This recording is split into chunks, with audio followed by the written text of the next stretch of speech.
Bapak, Ibu, Saudara yang dikasihi dan diberkati oleh Tuhan Yesus Kristus, Presbiter GPIB Jemaat Philadelphia Semarang menyampaikan selamat beribadah bagi keluarga-keluarga yang berada di rumah.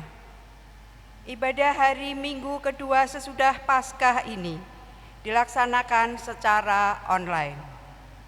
Mohon memperhatikan panduan dalam melaksanakan ibadah. Pelayan firman yang akan melayani ibadah ini adalah Pendeta Megiawati Makadada Gantari. Sekarang mari kita berdiri untuk menyambut firman Tuhan hadir di tengah-tengah persekutuan kita.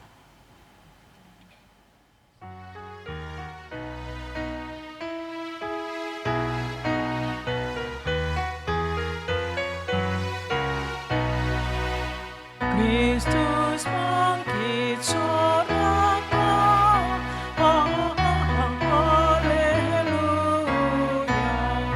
Bumi sorga bergema, haleluya.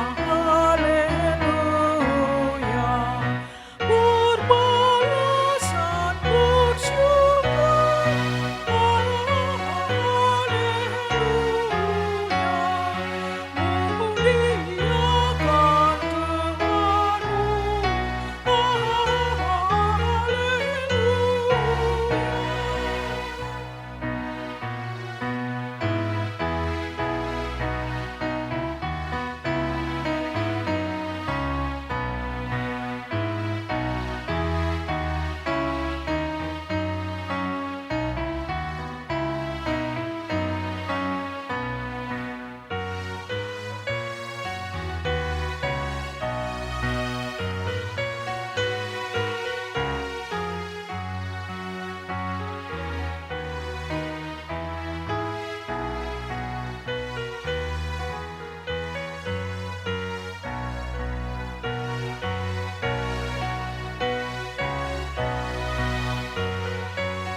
tinggalkan maut gelap, haleluya. Ikut Dia yang menang, haleluya. Membina manusia, haleluya. Dalam kebangkitannya,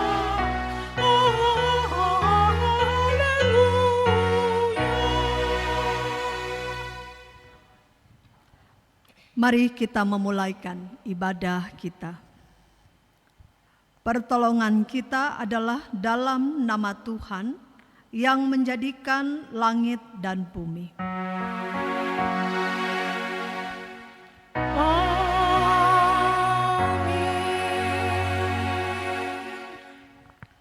Nats pembimbing dalam kitab Yosua pasal 24 ayat 17, firman Tuhan menyatakan, sebab Tuhan Allah kita, Dialah yang telah menuntun kita dan nenek moyang kita dari tanah Mesir, dari rumah perbudakan, dan telah melakukan tanda-tanda mujizat yang besar ini di depan mata kita sendiri, dan yang telah melindungi kita sepanjang jalan yang kita tempuh, dan di antara semua bangsa yang kita lalui.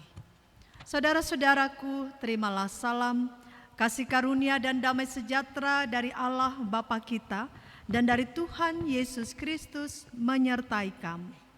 Dan menyertaimu juga.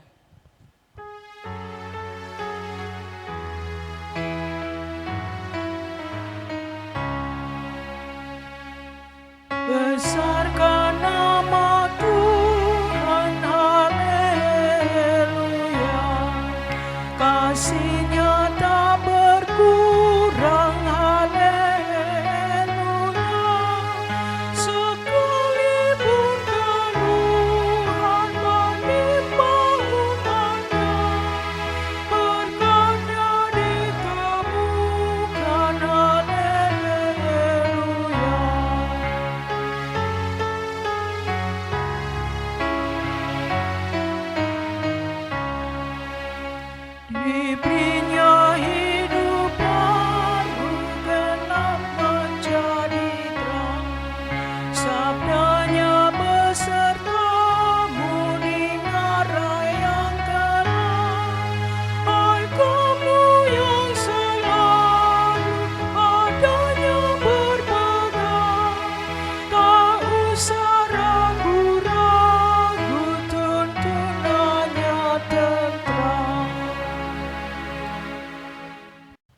Jemaat dipersilakan duduk.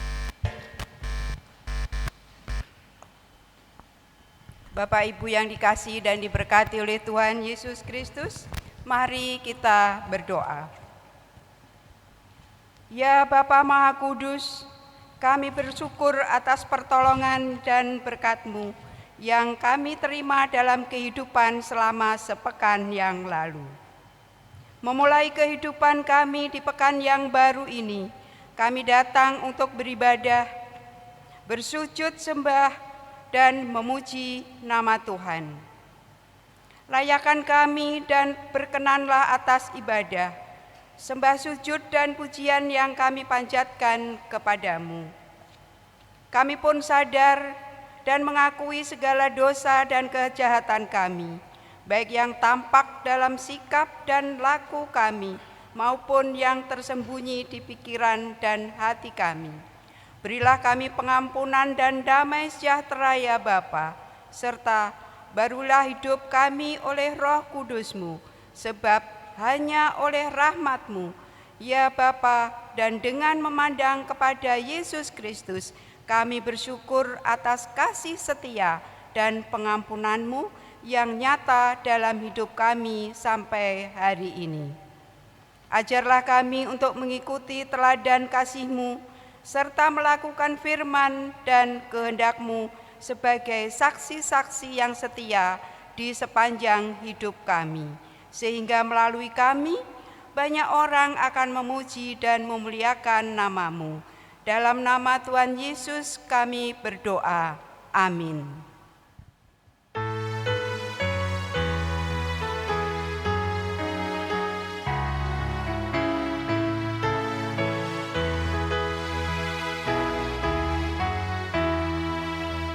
Tuhan ajarkanlah kehendak-Mu, nyatakan jalan-Mu dan firman-Mu. Ku serahkan hidupku pada bimbingan-Mu, dekatkan diriku kepadamu.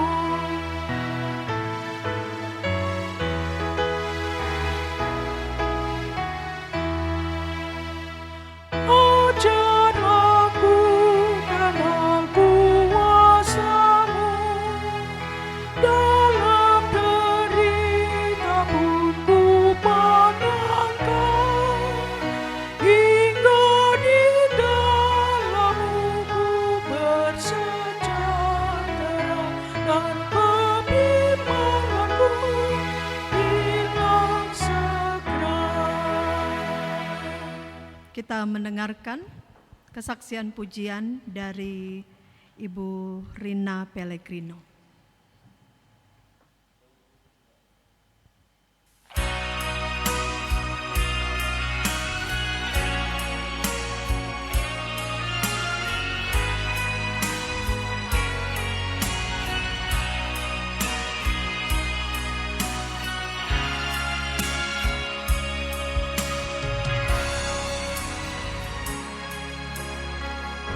Kemanakah kami mencari kasih sejati? Kemanakah kami berseru saat badai datang menderu? Yang kami tahu hanya Kau yang mampu pulihkan segala sesuatu. Kemanakah kami mencari kasih sejati? Kemanakah kami berseru saat badai datang menderu? Yang kami tahu hanya Kau yang mampu segala sesuatu. Kami perlukan keajaiban-Mu, kami butuhkan sentuhan tangan-Mu.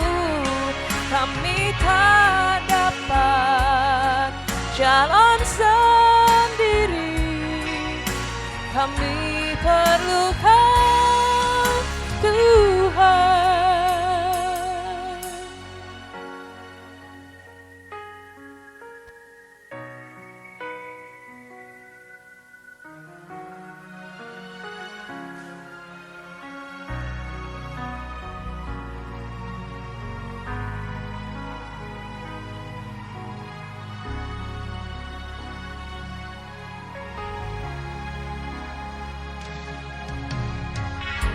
Kemanakah kami mencari kasih sejati? Kemanakah kami berseru setadai datang meneru? Yang kami tahu hanya Kau yang mampu pulihkan segala sesuatu. Kami perlukan keajaiban-Mu, kami butuhkan sentuhan tangan-Mu. Kami tak dapat jalan sendiri, kami perlukan Tuhan. Kami perlukan keajaiban-Mu, kami butuhkan sentuhan tangan-Mu. Kami tak dapat jalan sendiri, kami perlukan Tuhan.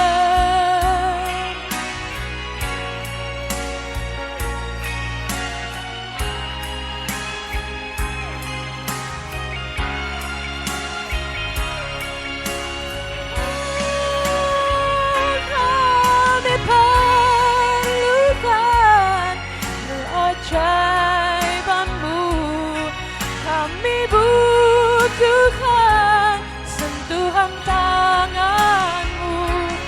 Kami tak dapat jalan sendiri, kami perlukan Tuhan.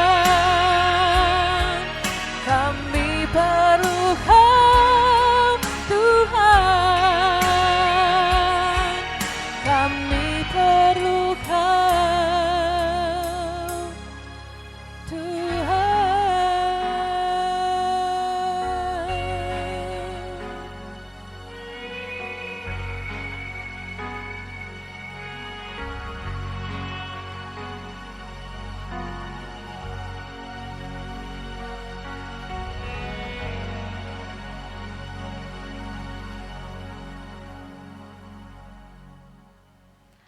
Mari Bapak, Ibu, dan Saudara yang Tuhan Yesus kasihi, kita mempersiapkan hati dan pikiran kita untuk menerima firman dalam minggu ini.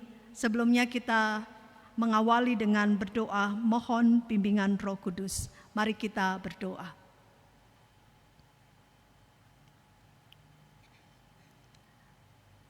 Kami mengucap syukur atas berita Paskah yang kami dengarkan.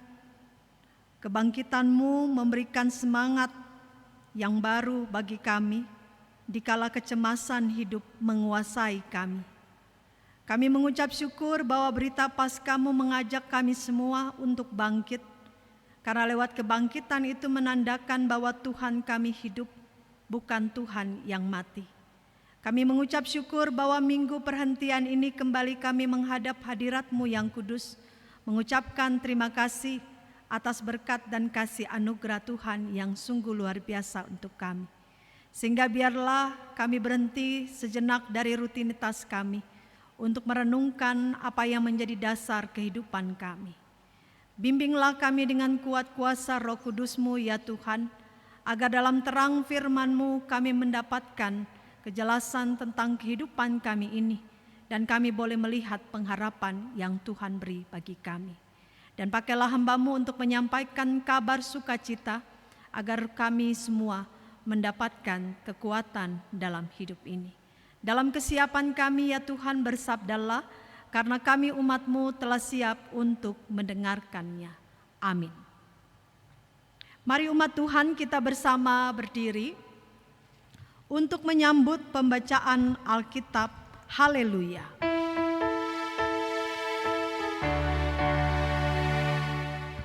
Haleluya, haleluya, haleluya, haleluya, haleluya, haleluya, haleluya, haleluya.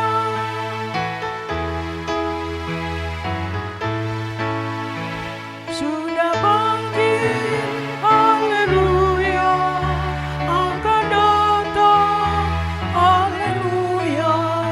Sudah bangkit, haleluya, akan datang, haleluya.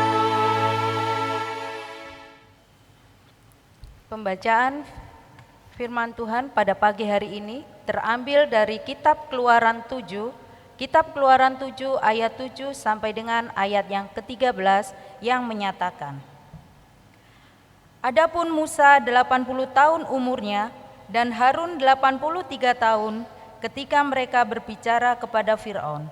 Dan Tuhan berfirman kepada Musa dan Harun, apabila Fir'aun berkata kepada kamu, tunjukkanlah suatu mujizat, maka haruslah kau katakan kepada Harun, ambillah tongkatmu dan lemparkanlah itu di depan Fir'aun, maka tongkat itu akan menjadi ular.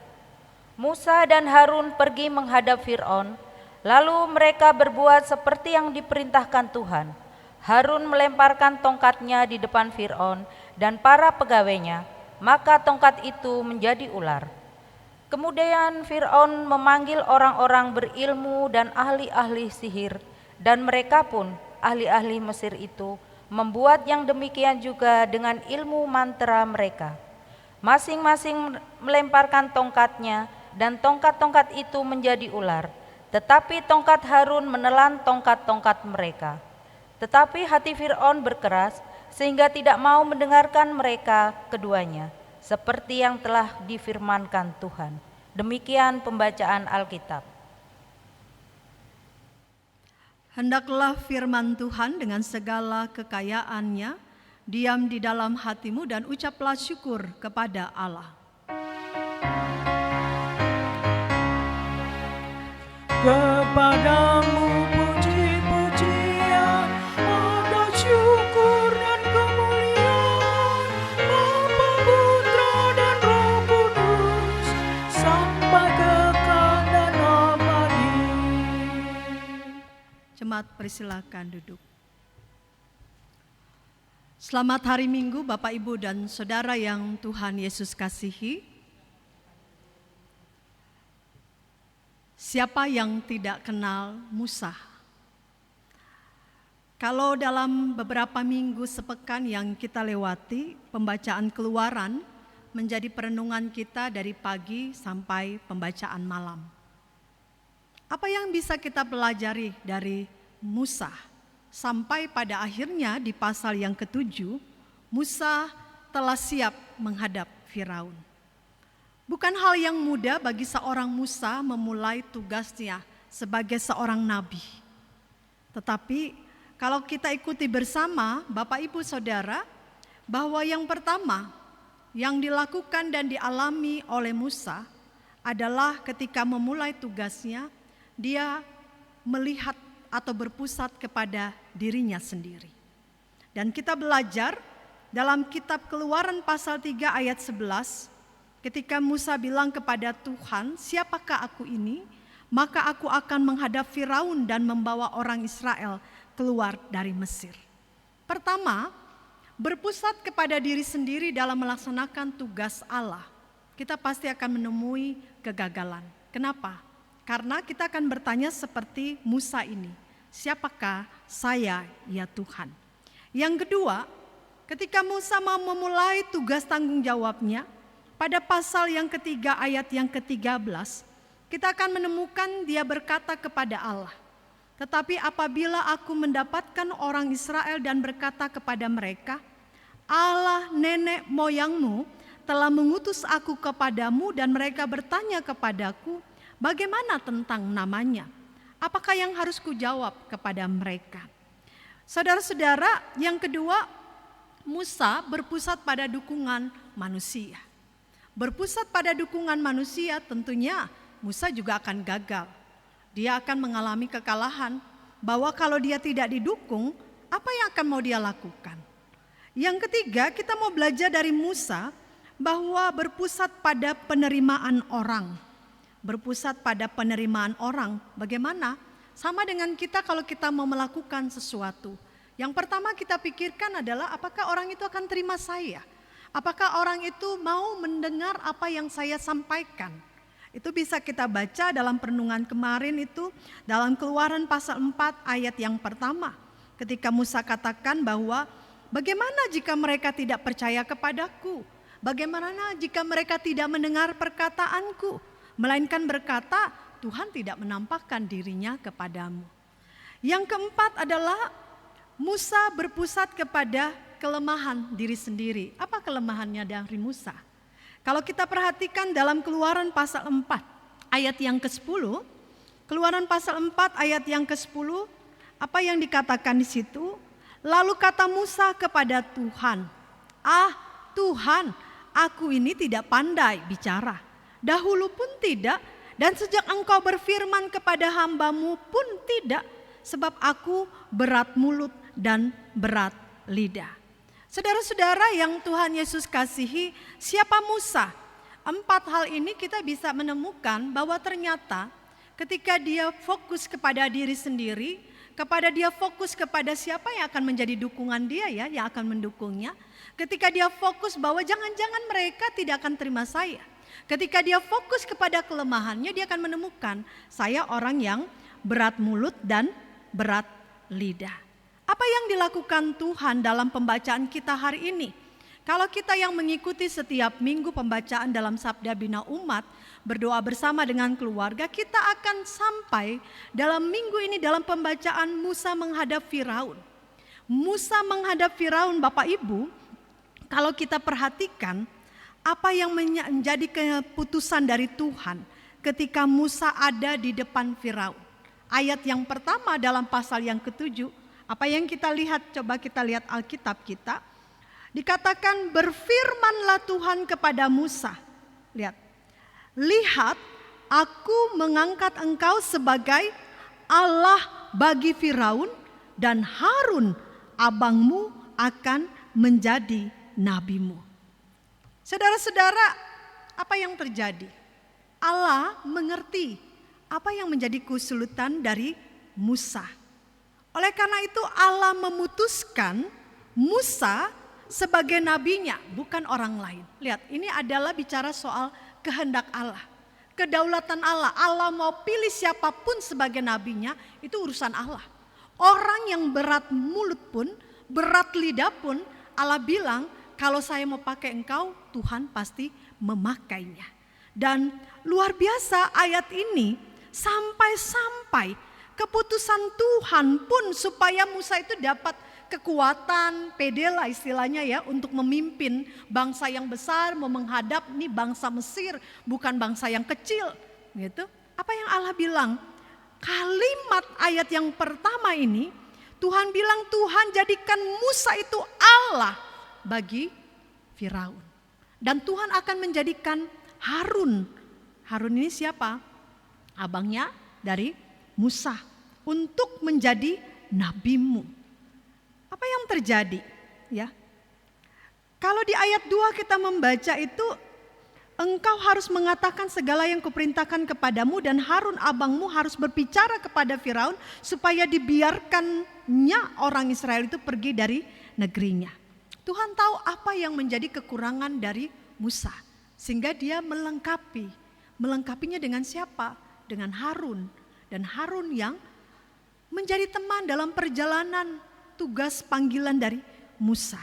Tuhan tahu, dan kalau Tuhan mengutusnya, maka sebenarnya perdebatan yang panjang dari kitab awal Keluaran ini kan, Musa mau enggak begitu kan. Dia ragu, semangat, ragu, pede, mau berubah-berubah. Tapi Tuhan bilang apa? Pergi dan saya akan menjadikan engkau itu Allah bagi Firaun. Ini jaminannya pasti begitu kan, jaminannya jelas kepada siapa Allah menaruh kepercayaannya. Dan tentunya kita bisa memperhatikan ya Bapak Ibu dan Saudara, masih ingat mungkin di zaman Yusuf. Ya. Zaman Yusuf karena kebijaksanaannya yang begitu luar biasa, maka Firaun memberikan kuasa kepada Yusuf menjadi orang nomor 2 pada saat itu. Ya, kalau membaca kitab sebelumnya Kejadian pasal 41 ayat 44, kata Firaun, akulah Firaun tetapi dengan tidak setaumu seorang pun tidak boleh bergerak di seluruh tanah Mesir. Artinya saat ini kuasa yang Allah berikan kepada Musa untuk menghadapi Firaun. Dan saudara-saudara melihat tidak hanya itu, melainkan juga kemudahan lain. Ada Harun yang akan mendampinginya. Harun yang melebihi kelebihan yang tidak dipunyai oleh Musa, yaitu dia sangat pandai berbicara. Ibaratnya dia ini mulutnya seperti mulut lawyer ya, pandai berdiskusi, pandai berdebat, ahli pidato, dan dia yang akan dipakai Allah untuk membantu Musa. Saudara yang Tuhan Yesus kasihi, kalau demikian kurang apa lagi Musa? Dia memiliki kuasa dan dia memiliki pembantu untuk mendampinginya, asisten lah begitu ya. Dan waktu saya merenungkan semua ini, saya terheran dengan kasih dan perhatian Allah kepada hambanya. Tuhan tahu segala kesulitan Musa, karena kesulitannya ini asli, tidak dibuat-buat. Dia khawatir, dia takut, dia nyatakan kepada Tuhan. Dan Musa benar-benar mengatakan bahwa saya enggak mampu menghadapi Firaun. Bukankah kalau kita tidak mampu, kita kan katakan saja kepada Tuhan bahwa dalam kelemahan kita mau menghadapi apapun dalam hidup ini, kita bilang bahwa memang saya sudah tidak mampu Tuhan menghadapi keras kepalanya si A, menghadapi keras hatinya si B, menghadapi si ini dan si itu. Kejujuran di hadapan Allah itu kan yang paling penting. Sehingga Tuhan tahu batas kemampuan kita itu sampai di mana. Dan Tuhan tentunya tidak akan berdiam diri, apalagi kita dipanggil menjadi para umatnya, menjadi para hambanya. Oleh karena itu kasih Allah yang begitu luar biasa, bacaan yang kita baca hari ini di ayat yang ke-7 dikatakan apa? Musa 80 tahun umurnya, Harun 83 tahun ketika mereka berbicara kepada Firaun. Lihat, bagian ini dengan jelas menuliskan angka usia dari Musa dan Harun. Bagian ini menyatakan bahwa dalam usia 80 dan 83, umur yang sangat cocok pada saat itu sebagai leader menurut Allah, ya, menurut kita pun ini usia yang pas. Kalau usia saat ini ya udah usia yang lansia, tapi berbeda dengan saat itu, usia yang dianggap sudah matang, punya pengalaman, bijaksana. Dan inilah saatnya dimulainya. Ya, ibaratnya dikatakan magic show. Kenapa magic show? Karena awal mereka melangkah, apa yang terjadi? Ayat 8 Tuhan bilang, berfirman kepada Musa kepada Harun, apabila Firaun berkata kepada kamu, tunjukkanlah suatu mujizat, maka haruslah kau katakan kepada Harun, ambillah tongkatmu dan lemparkanlah itu di depan Firaun, maka tongkat itu akan menjadi ular. Bapak, Ibu dan Saudara yang Tuhan Yesus kasihi, pertanyaannya kenapa Firaun menyuruh memberikan mujizat? Atau seperti, wah kita mau show magic nih, kuat-kuatan. Siapa yang paling kuat begitu? Ini lagi ditantang loh oleh Firaun. Dan jawaban ini ada 2. Saya mau katakan begini dalam pembacaan kita. Yang pertama, mujizat, ya, ini kan Firaun minta mujizat ya. Mujizat adalah tanda untuk orang Kristen baik atau orang Kristen yang pemula. Ya, kenapa dikatakan begitu? Saudara jangan buru-buru terkejut dengan kalimat ini. Saudara masih ingat perkataan Tuhan Yesus kepada salah satu muridnya nih, kita masih merayakan Minggu Paskah. Muridnya siapa? Thomas. Thomas dicatat oleh Alkitab sebagai salah satu tipe manusia yang sangat rasional. Sulit sekali untuk mengerti hal-hal kerohanian. Pada waktu para murid lainnya telah melihat Yesus bangkit dan memberitahukan kepada Thomas, apa yang menjadi reaksi Thomas mendengar Yesus sudah bangkit? Apa yang Thomas sampaikan? Dia bilang apa kepada teman-temannya? Bahwa sebelum saya melihat bekas paku, sebelum saya mencucukkan jariku ke bekas paku dan mencucukkan tanganku ke lambungnya, Thomas bilang apa? Sekali-kali aku tidak percaya. Saudara-saudara, iman Thomas begitu buruk. Ini 3 tahun dia ini tiap hari bergaul bersama dengan Yesus. Melayani bersama dengan Yesus, tidur, makan, kemanapun dia menyaksikan mujizat Yesus. Tapi apa yang terjadi? Thomas tidak mempercayai perkataan Yesus. Bahkan sampai murid-muridnya menceritakan peristiwa kebangkitan Yesus, Thomas pun tetap dia tidak percaya. Saudara-saudara perhatikan ketiga permintaan Thomas yang mengindikasikan imannya itu sulit mempercayai hal kerohanian. Dia minta 3 hal, bekas paku belum cukup. Dia harus pegang, sentuh bekas paku. Dia harus cucukkan lambungnya. Kalau murid lain dia cukup, ya dia lihat, saya percaya bahwa itu adalah Yesus. Saya percaya bahwa Yesus telah bangkit. Tapi beda dengan Thomas dan dengan sedihnya, ya. Setelah Yesus menghampirinya, memenuhi semua keinginannya, apa yang Yesus katakan kepada Thomas? Dalam Injil Yohanes 20 dan pasal 20 ayat 28 dan 29, Yesus katakan apa? Karena engkau telah melihat aku, maka engkau percaya. Berbahagialah mereka yang tidak melihat, namun percaya. Nah, saudara-saudara, kalau saudara-saudara bertahun-tahun menjadi orang Kristen, namun engkau masih menuntut seperti Firaun mengatakan, mana? Kasih lihat, coba buat mujizat, sampaikan kepada saya, mana mujizatmu? Nah, ini bisa dikatakan, mujizat itu adalah tanda bagi orang Kristen baik atau orang Kristen yang sudah lama jadi Kristen masih minta Tuhan kasih tunjuk mujizat, kalau ini dari engkau begitu. Bapak, Ibu dan Saudara, artinya ya ayat ini ketika Tuhan sampaikan kepada Musa dan yang terjadi di ayat yang ke-10, mereka melakukan apa yang diperintahkan Tuhan. Apa yang terjadi? Harun melemparkan tongkatnya di depan Firaun dan para pegawainya, kemudian tongkat itu menjadi ular. Nanti saya ulas bagian itu. Kita lihat dulu bahwa mengenai mujizat ini tentunya kita harus berhati-hati juga, ya.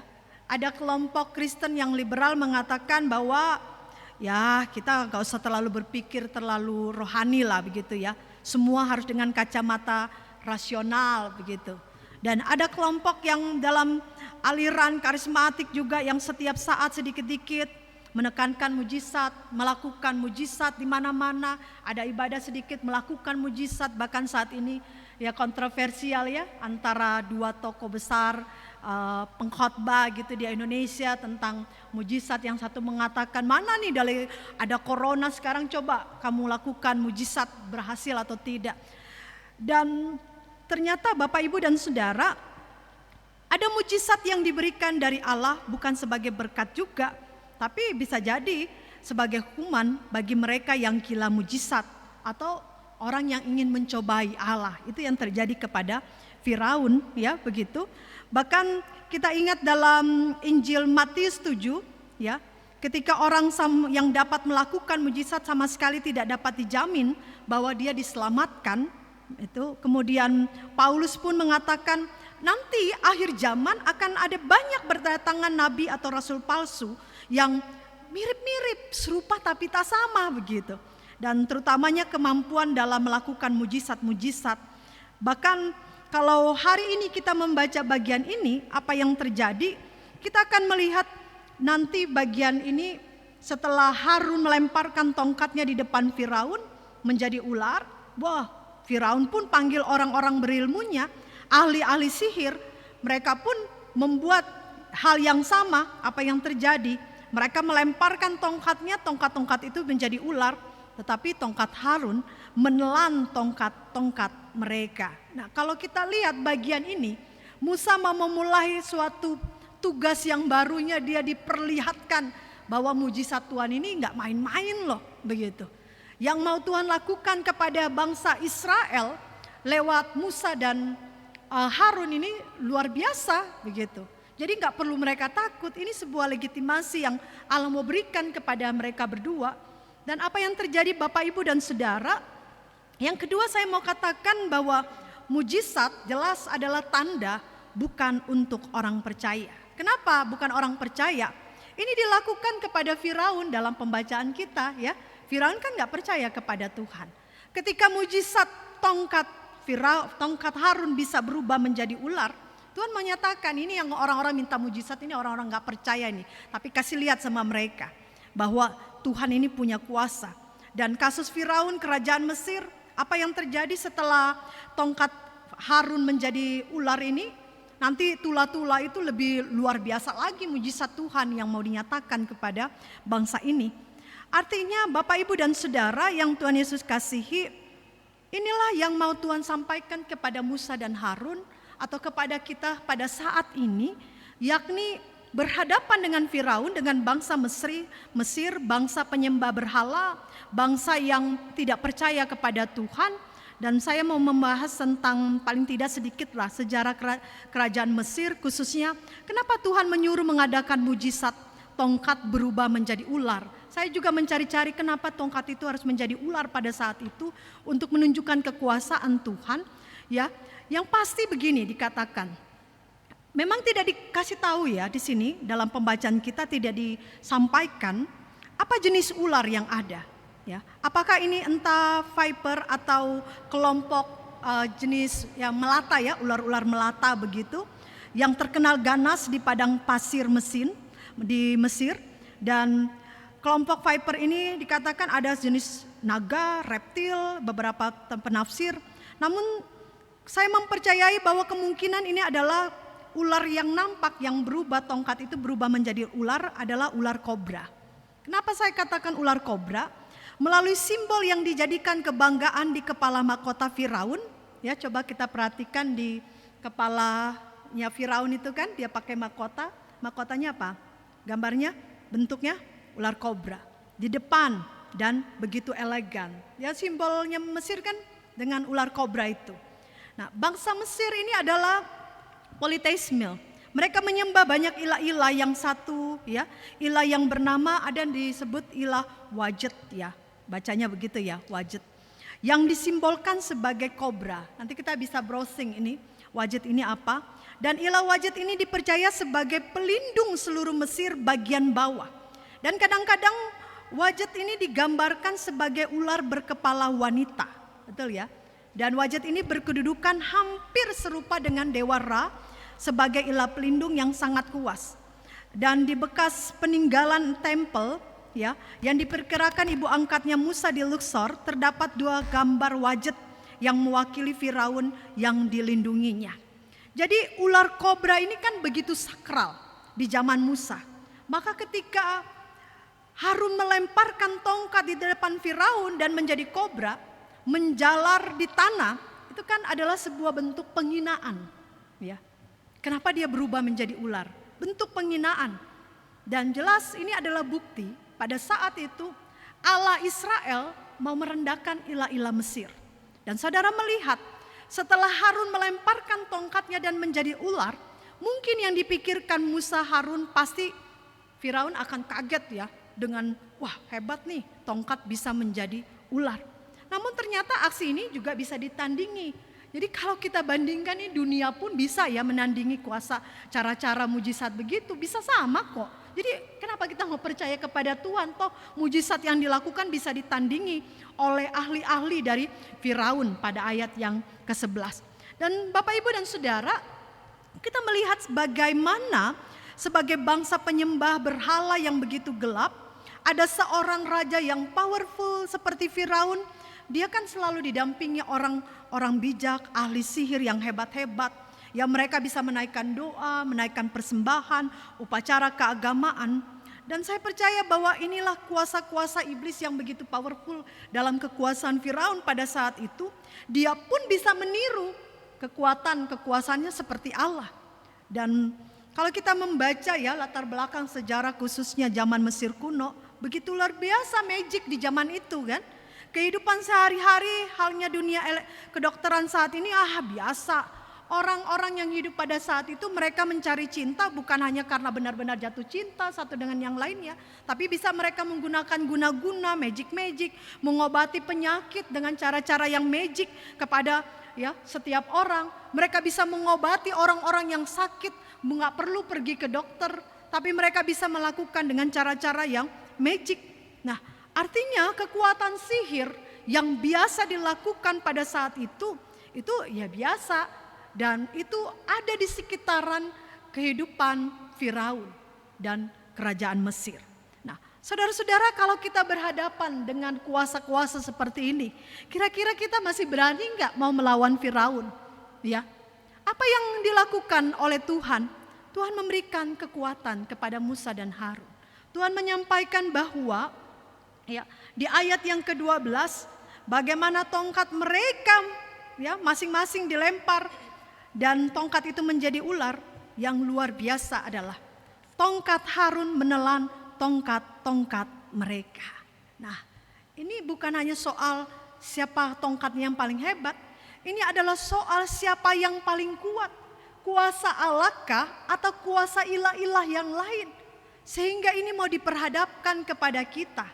Ya, seperti Firaun bilang, kamu lakukan buat mujizat supaya saya bisa. Wow, begitu. Sama ya, kurang lebih ya sama kita pada saat ini. Ketika kita mulai diperhadapkan dengan dunia dalam situasi ekonomi pada saat ini, apa yang terjadi, banyak jalan pintas yang akan ditawarkan untuk kita. Sehingga kita mulai tergoda, mana Tuhan dalam keadaan kondisi seperti saat ini. Di mana Tuhan ketika penderitaanku tidak berhabis-habisnya. Apa yang terjadi Bapak Ibu dan Saudara? Tuhan menyampaikan kepada Harun, Tuhan menyampaikan kepada Musa bahwa tongkat Harun menelan tongkat-tongkat mereka. Saudara-saudara, hari ini kita boleh merenungkan dalam tema yang diberikan untuk kita adalah Tuhan bekerja dengan cara ajaib. Nah, kenapa dibilang cara ajaib? Karena kita melihat hal yang ajaib hari ini. Bagaimana kekuatan yang disampaikan oleh Tuhan ya lewat tongkat dari Harun tersebut mau menyatakan kepada kita. Kenapa? Menyatakan apa? Pelajaran bahwa kuasa Allah lebih dahsyat dari kuasa iblis yang begitu kuat dan dikatakan powerful. Dengan kesadaran kita sama seperti Musa dan Harun, ada banyak kuasa kejahatan yang ada di kehidupan kita. Tapi biarlah kuncinya yang harus Musa dan Harun pegang adalah mereka harus menaruh kepercayaan yang sungguh kepada Tuhan. Mereka harus mendekatkan diri kepada Tuhan. Karena apa? Tadi dikatakan apa? Kalau pakai kekuatan diri sendiri, sudah pasti Musa gagal. Orang dia gak ada yang bisa kok. Ngomong aja gagap, lidahnya juga tidak fasih. Kalau pakai minta dukungan, siapa mau dukung dia pada masa itu? Kalau dia mau minta apa kekuatan, apalagi legitimasi dari bangsa Israel, apa yang bisa dia dapat? Siapa dia? Begitu. Tetapi pada akhirnya Tuhan mau menyatakan, lewat Musa dan Harun inilah Tuhan mau menyatakan kuasanya. Sama dengan Bapak Ibu dengan saya. Bahwa firman hari ini mau mengatakan kepada kita, agar kita jangan mengandalkan kekuatan kita. Berita Paskah itu kan bahwa Allah kita Allah yang hidup. Jangan mengandalkan apa yang kita punya pada saat ini. Jangan mengandalkan kekuatan diri kita sendiri. Kalau kita lawan pakai kekuatan kita, pasti kita akan hancur.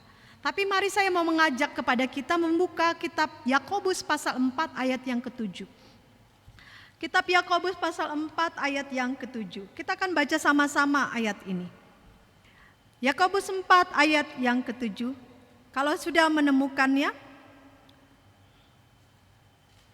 Yakobus 4 ayat yang ke-7, kita baca bersama-sama. Firman Tuhan katakan, karena itu tunduklah kepada Allah dan lawanlah iblis, maka ia akan lari daripadamu. Saudara-saudara, tunduk hanya kepada Allah. Ya, lawan iblis dan dia akan lari kepadamu. Hari ini kita mau belajar lewat pembacaan kitab Keluaran pasal 7 ini. Pertama, ya, mujizat adalah tanda untuk orang Kristen baik. Mujizat dilakukan bukan untuk orang percaya. Kenapa? Hanya orang nggak percaya ini yang minta mujizat seperti Thomas. Yang ketiga, yang akan kita lihat mujizat khususnya tulah. Nanti kita lihat tulah-tulah yang terjadi itu menunjukkan, ya, Allah Israel. Ya, aku adalah aku, katanya ketika Allah mengenalkan dirinya. Allah Israel lebih hebat dari kekuasaan, kekuatan daripada ilah-ilah yang Firaun miliki dan andalkan. Dan sekali lagi Bapak Ibu dan Saudara, kalau kita kembali di kitab Keluaran pasal yang ke-7 ini, ya, di ayat yang ke-14 dan ayat yang ke-16, ini sudah masuk di tulah, ya, dikatakan apa? Firaun berkeras hati, ia menolak membiarkan bangsa itu pergi. Ayat 16, Tuhan Allah orang Ibrani telah mengutus aku kepadamu untuk mengatakan, biarkanlah umatku pergi supaya mereka beribadah kepadaku di padang gurun, meskipun begitu sampai sekarang engkau tidak mau mendengarkan. Bapak, Ibu, dan Saudara yang Tuhan Yesus kasihi, saudara perhatikan ayat ini. Mengatakan hati Firaun begitu keras dengan tidak mau mengizinkan umat Ibrani, ya, dikatakan di sini tulisnya pakai umat Ibrani, keluar dari Mesir. Tuhan telah menutup hatinya dengan segala kebusukan. Mujizat tongkat berubah menjadi ular yang telah menelan ular para, ya, menjadi pendamping, ya, tua-tua ahli sihirnya dari Firaun pun tetap tidak membuatnya mengakui Allah Ibrani. Hati Firaun tetap menjadi membatu. Karena dikatakan apa? Allah sendiri yang mengeraskan hatinya. Dengan tujuan apa? Supaya pekerjaan Allah atas Mesir akan dinyatakan. Saudara-saudara yang Tuhan Yesus kasihi, Tuhan bekerja dengan cara ajaib. Perubahan hidup dalam Firaun pun adalah karena pekerjaan Allah. Dan kita percaya apapun yang terjadi di langit ini, di bawah kolong langit ini, dalam kehidupan kita, tidak ada satupun yang terlepas dari pengawasan Allah. Oleh karena itu, mari masih dalam masa menghadapi pandemik COVID-19 ini, kita tidak membuat umat kita menjadi surut, ya, menjadi kurang akal. Tetapi mari kita mau nyatakan dan mendepankan, ya, di depan kita Allah, kita mau nyatakan bahwa Tuhan pasti bekerja untuk negeri kita Indonesia ini, bahkan untuk seluruh dunia. Tuhan akan bekerja dengan cara yang ajaib. Kalau dulu dia bisa buat memakai Musa dan Harun dengan tongkatnya, nanti dengan tulah-tulahnya, saya percaya pada saat ini pun Tuhan akan menyatakan kekuasaannya. Sehingga kalaupun ini rancangan dari manusia yang jahat untuk kita, saya percaya rancangan Tuhan akan mendatangkan damai sejahtera untuk kita semua. Oleh karena itu, teruslah beriman, teruslah bertekun, lawanlah kejahatan, lawanlah godaan-godaan yang ingin membuat kita menduakan Tuhan, dan percayalah, Tuhan masih bekerja sampai saat ini. Kasih karunia Tuhan akan senantiasa melingkupi kita semua. Amin. Mari kita bersaat teduh.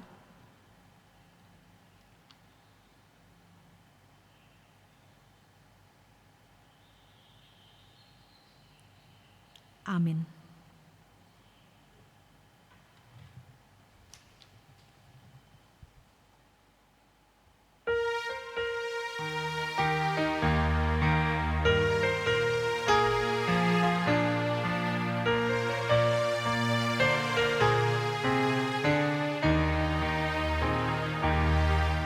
Hidupku disentuh oleh kasih Tuhan,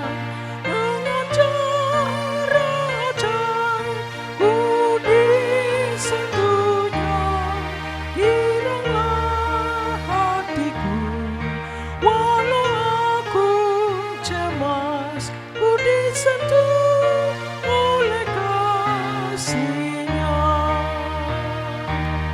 Kasih besar Tuhanku menyentuh hidupku, lebih besar dari kasih yang dunia beri. Seluruh hidupku ku memuji Tuhan, ku disentuh oleh kasih-Nya.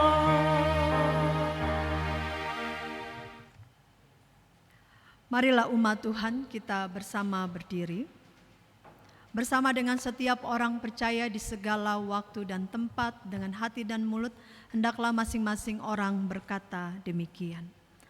Aku percaya kepada Allah, Bapa yang Maha Kuasa, Khalik langit dan bumi, dan kepada Yesus Kristus, Anaknya yang tunggal Tuhan kita, yang dikandung daripada Roh Kudus, lahir dari anak darah Maria, yang menderita di bawah pemerintahan Pontius Pilatus, disalibkan, mati dan dikuburkan, turun ke dalam kerajaan maut, pada hari yang ketiga bangkit pula dari antara orang mati, naik ke sorga, duduk di sebelah kanan Allah, Bapa yang Maha Kuasa, dan akan datang dari sana untuk menghakimi orang yang hidup dan yang mati. Aku percaya kepada Roh Kudus, gereja yang kudus dan am, persekutuan orang kudus, pengampunan dosa, kebangkitan daging, dan hidup yang kekal. Silakan duduk. Mari kita menaikkan doa dalam minggu ini. Kita berdoa. Kami datang kepadamu Tuhan di tengah-tengah masa corona ini, dengan kekhawatiran, dengan keraguan-raguan, kapan waktunya akan selesai dan kapan waktu kami untuk kembali menjalani aktivitas kami. Ada banyak pertanyaan yang membuat kami meragukan bahwa Tuhan punya kuasa atas hidup ini. Tuhan bisa menghentikan waktu, Tuhan bisa menghentikan maut, bahkan Tuhan bisa menghentikan bencana. Seperti halnya kami boleh menyaksikan bahwa Tuhan bisa mengalahkan ilah-ilah dari Firaun. Itu pun yang harus kami imani di tengah-tengah pandemi virus corona ini. Kami percaya bahwa inilah perintah firman-Mu yang mau mengingatkan kepada kami bahwa tidak ada kekuatan lain yang sanggup dan mampu menandingi kekuatan Tuhan. Tuhan bisa menghancurkan dalam sekejap kehidupan kami, tetapi kami tahu bahwa Tuhan kami adalah Tuhan yang maha baik, Tuhan yang maha penyayang, Tuhan yang mau mengampuni dan memberikan kesempatan bagi umat-Nya yang berdosa. Sehingga biarlah dalam memaknai pandemi virus corona ini, kami mau belajar bahwa kalau ini semua adalah karena dosa kami. Kami mengakui di hadapan-Mu Tuhan, kami memohon ampun akan salah dan dosa kami. Jangan biarkan masa ini semakin panjang, tetapi biarlah waktunya dapat disegera usai. Kalau ini berasal dari ujian iman untuk kami ya Tuhan, kami percaya bahwa ujilah kami, dan Tuhan akan mendapati kami tetap setia sampai pada waktunya. Kami menyatukan hati kami bersama dengan Musa dan Harun pun dalam kekhawatiran ketika hanya mengandalkan diri sendiri, akan menjumpai bagaimana kami semua akan gagal. Karena cara Tuhan, kuasa Tuhan seringkali melebihi dari cara kami berpikir, melewati rasio kami. Karena memahami karya Tuhan tentunya tidak semudah yang harus kami pahami sebagai dengan cara manusia. Kami yakin Tuhan bahwa mujizat-Mu kalau dulu masih dilakukan, sekarang pun masih mampu Tuhan lakukan. Terlebih khusus ketika ada banyak orang yang belum percaya kepadamu, membutuhkan mujizat-mujizat. Dan mujizat itu mau menyatakan kepada kami bahwa seharusnya kami yang hidup karena kasih sayang Tuhan, bukan hanya sehari 2 hari, tetapi sudah berpuluh tahun kami hidup dengan generasi kami, anak cucu kami. Kami juga kiranya masih terus mau menyatakan bahwa mujizat Tuhan tetap kami alami sampai pada saat ini. Tanpa kami menunggu hal-hal yang spektakuler dalam kehidupan kami pun, kami percaya kami hidup pun hari ini adalah mujizat yang mau Tuhan nyatakan untuk kami. Kami masih bisa menikmati makanan dan minuman, itulah mujizat karya Tuhan untuk kami. Kami bersyukur kepadamu atas kebaikan-Mu dan mampukan kami terus menghayati bahwa Allah yang kami sembah, Allah yang berkuasa, Allah yang sanggup melakukan segala perkara yang besar untuk kehidupan kami. Minggu ini kami masuki ya Tuhan, mendoakan bagi seluruh persekutuan jemaat GPIB Philadelphia semakin bertumbuh dalam iman percaya, semakin kuat dalam menghadapi segala tantangan yang ada, yang datang oleh karena pekerjaan, usaha, yang harus mengalami income yang berubah, yang harus memutar setir berpikir bagaimana caranya untuk mencukupkan kebutuhan hidup. Kami berdoa atas persekutuan jemaat yang semakin bertumbuh dalam iman percaya, ketika dalam pergumulan sakit penyakit, ketika dalam segala hal yang tidak dapat dilakukan pada saat ini, tetapi kami selalu percaya bahwa Tuhan akan menolong kehidupan jemaat ini. Dalam persekutuan kami boleh berkumpul sebagaimana biasanya, dan kami percaya bahwa Tuhan akan mengubah segala yang pahit menjadi manis. Tetapi segala yang pahit ini juga akan menjadi obat penawar bagi kehidupan iman kami juga yang mungkin pada saat ini masih mengalami suam-suam kuku. Kami percaya Tuhan bahwa ketika kami berdoa bersama dalam ibadah online yang memisahkan kami di rumah kami masing-masing dengan kami yang ada di gereja, tapi kasih sayang Tuhan selalu menjangkau kami, hadir di tengah-tengah keluarga yang membangun mezbah, dan mungkin semakin intens mezbah yang dibangun bersama dengan seluruh anggota keluarga, yang menaikkan doa-doa pujian, hormat kemuliaan bagi nama Tuhan, sehingga kasih sayang Tuhan tentunya masih terus dirasakan walaupun dalam kondisi yang memprihatinkan.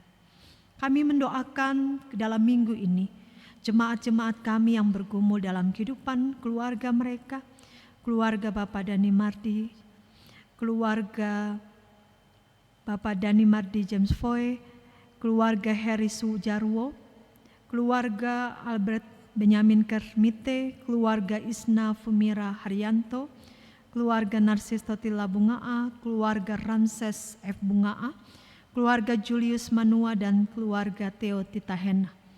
Bahkan setiap mereka yang bergumul karena sakit penyakit dan masih dalam proses pemulihan, Ibu Yohana Margareta Foe, Bapak Agustino Salamoni, Bapak Pikauli, Ibu Selvia Jara, Ibu Marjono, Bapak Tony Purbokusumo, Ibu Since Sarjono, Ibu Sofia Maria Masyohoru, dan setiap nama-nama dalam pergumulan keluarga, sakit penyakit, penderitaan masa tua pun bagi para lansia kami berdoa untuk setiap mereka.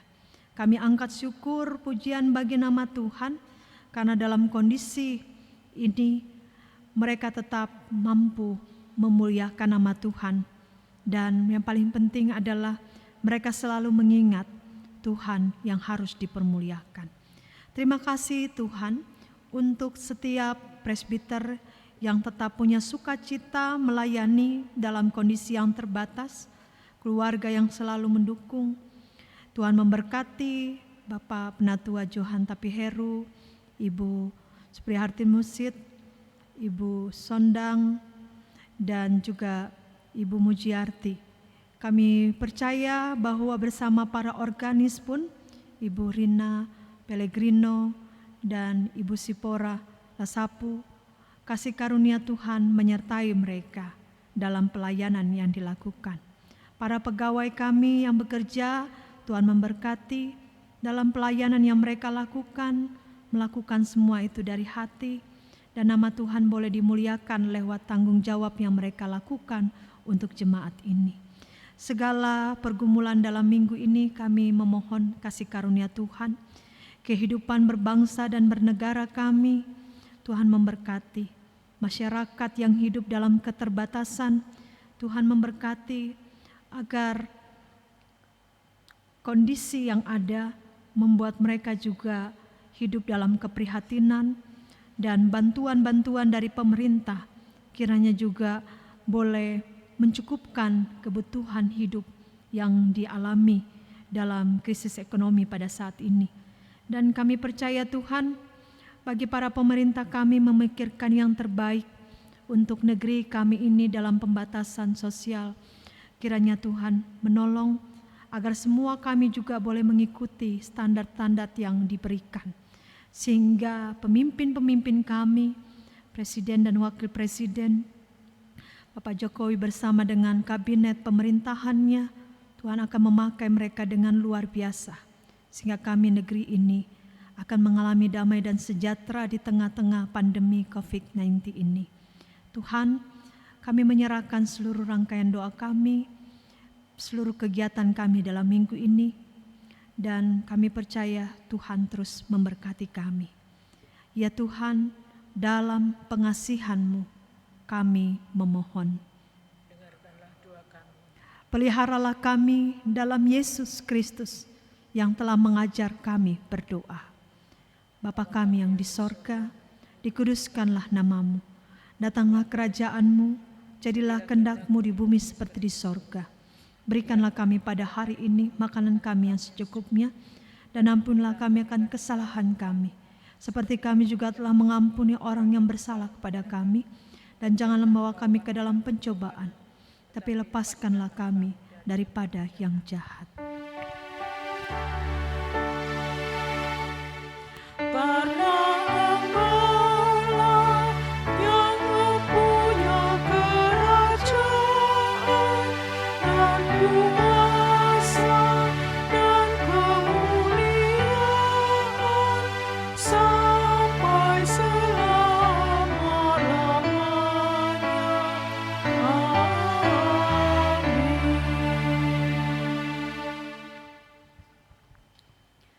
Jemaat Tuhan, marilah kita mengucap syukur kepada Tuhan dengan memberikan persembahan kepadanya.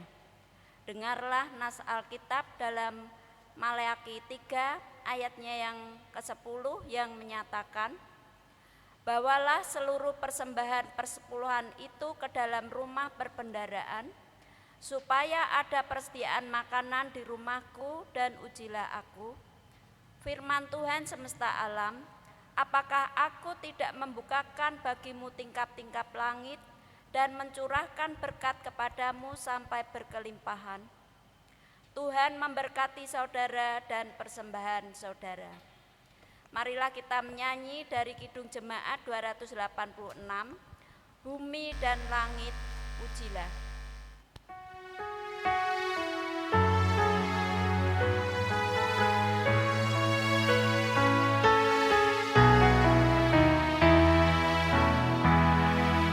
Bumi dan langit pujilah, yang tinggi dan kudus, firman-Nya Maha mulia, dan jalan-Nya tentu.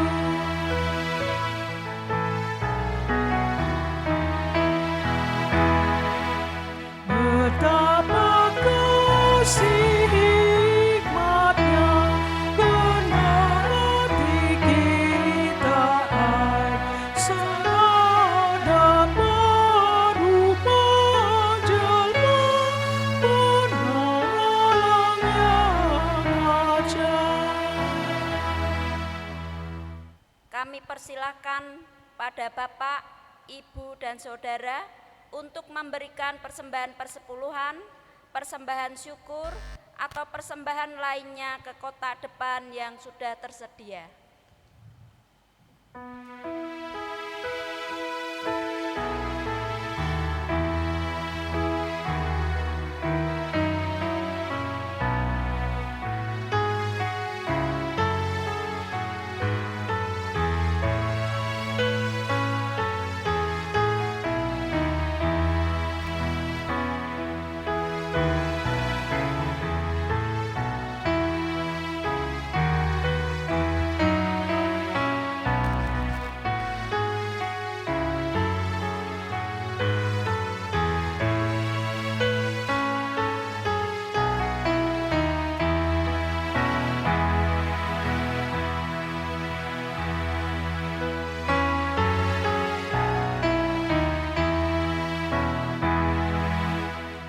Hikmat kasih Dialah, tak jatuh diserang di dalam darah dagingmu, berjuang dan menang.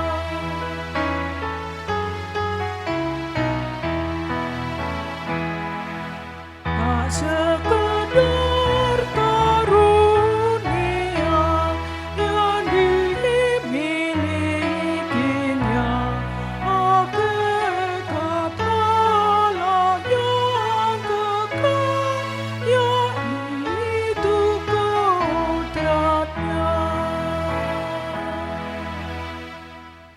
Marilah kita berdiri untuk menyerahkan persembahan ini kepada Tuhan dalam doa syukur. Mari kita berdoa. Ya Tuhan, terimalah persembahan syukur kami, yaitu umat yang telah Engkau selamatkan. Jadikanlah persembahan syukur kami ini sebagai berkat bagi sesama dan bagi pembangunan tubuh Kristus. Amin. Kami persilahkan duduk. Kami akan membacakan intisari warta jemaat pada hari ini, yaitu hari Minggu, tanggal 19 April tahun 2020. Mohon perhatian Bapak, Ibu, dan Saudara. Majelis Jemaat GPIB Philadelphia Semarang dengan penuh sukacita menyambut kehadiran saudara-saudara jemaat dalam ibadah pada hari ini. Kiranya kesetiaan kita beribadah kepada Tuhan merupakan ungkapan syukur nyata dalam persekutuan dan membawa berkat untuk kita semua. Dan bagi saudara-saudara yang ingin mendaftar menjadi anggota baru ataupun meminta pelayanan khusus, dapat menghubungi majelis jemaat selesai ibadah ini ataupun langsung ke kantor majelis jemaat setiap hari kerja, yaitu hari Selasa sampai dengan hari Minggu pukul 08.00 hingga pukul 16.00 WIB. Selanjutnya ucapan terima kasih. Majelis Jemaat mengucapkan banyak terima kasih kepada Pendeta Megiawati M. Makadada Gantare STH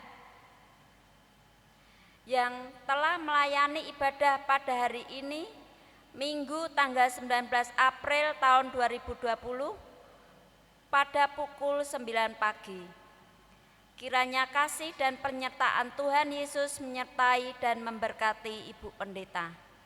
Dan juga majelis jemaat mengucapkan banyak terima kasih kepada penatua dan diaken, organis, song leader yang bertugas untuk hari ini, juga pujian persembahan dari Ibu Rina, ataupun semua pihak yang telah melayani ibadah pada minggu ini.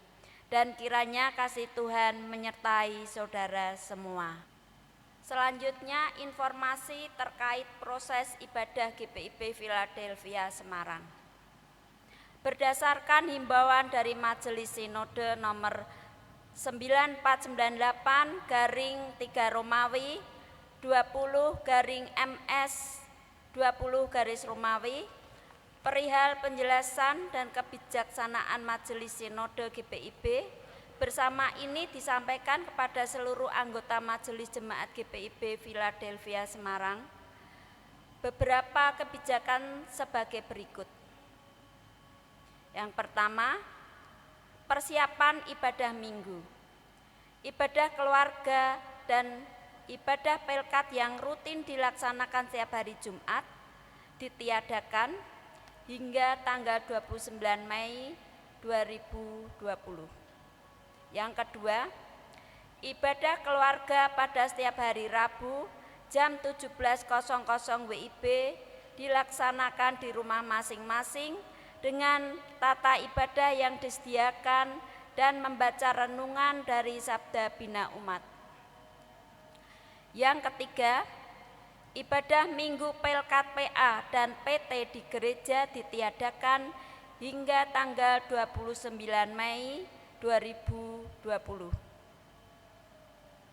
Yang keempat, ibadah Minggu dilaksanakan secara online. Setiap keluarga melaksanakan ibadah di rumah masing-masing setiap minggu jam 09.00 WIB. Yang kelima, peneguhan CD baru ditunda hingga bulan Juni 2020. Yang keenam, persembahan. Sehubungan dengan seluruh peribadahan yang dilangsungkan di rumah, maka kami menghimbau agar pemberian persembahan atau kantong persembahan, persembahan syukur dan persepuluhan yang terdapat dalam rumpun jawaban jemaat tetap diadakan di masing-masing keluarga dan diteruskan kepada 1. Majelis jemaat atau koordinator sektor. Yang kedua, dapat dimasukkan ke kotak persembahan yang tersedia di kantor gereja. Dan yang ketiga, transfer rekening BRI gereja dengan nomor 1110101-030/53/1.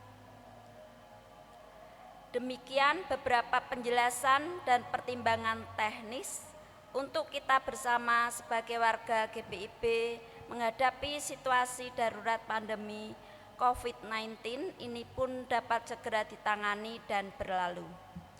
Di tengah masa pandemi COVID-19 ini, ingatlah sabdanya, karena itu kuasailah dirimu dan jadilah tenang, supaya kamu dapat berdoa. 1 Petrus 4 ayatnya yang ke-7b. Yang terakhir, perpanjangan SK PHMJ 2017 hingga 2020 berdasarkan surat Majelis Sinode nomor 4605/3 Romawi /20/MS 20 Romawi /KPTS tentang perpanjangan SK PHMJ periode 2017-2020 di seluruh jemaat GPIB. Terhitung mulai tanggal 1 April 2020 memperpanjang masa tugas, wewenang dan tanggung jawab PHMJ masa bakti 2017-2020, masa tugas PHMJ masa bakti 2017-2020 di seluruh jemaat GPIB diperpanjang sampai dengan 3 bulan ke depan, yaitu sampai tanggal 30 Juni 2020. Demikian pembacaan intisari warta jemaat. Atas perhatian Bapak, Ibu, dan Saudara, kami haturkan terima kasih. Tuhan Yesus memberkati kita semua. Jemaat Tuhan, mari kita bersama berdiri. Pergilah dengan damai sejahtera Tuhan ke dalam kehidupanmu sehari-hari dan lakukanlah firman Tuhan yang telah saudara dengar.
jadi baru oleh hidupnya. Ku tak cemas akan hari esok, khawatir pun hilang lenyap. Sekarang hidupku makin bermakna karena Yesus hidup, aku pun hidup. Mari umat Tuhan, arahkanlah hati dan pikiranmu kepada Tuhan serta terimalah berkat-Nya. Tuhan memberkati dan melindungi engkau. Tuhan menyinari engkau dengan wajah-Nya dan memberi engkau kasih karunia. Tuhan menghadapkan wajah-Nya kepadamu dan memberi engkau damai sejahtera.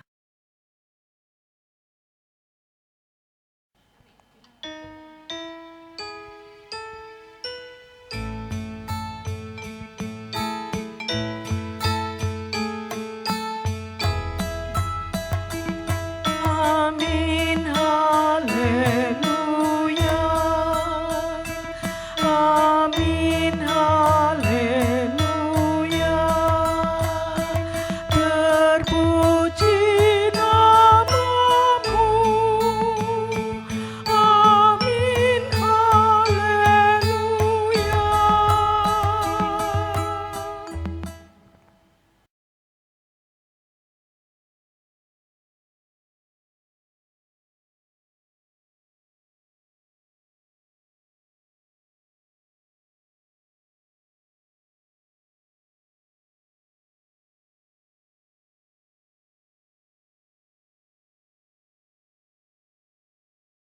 Kami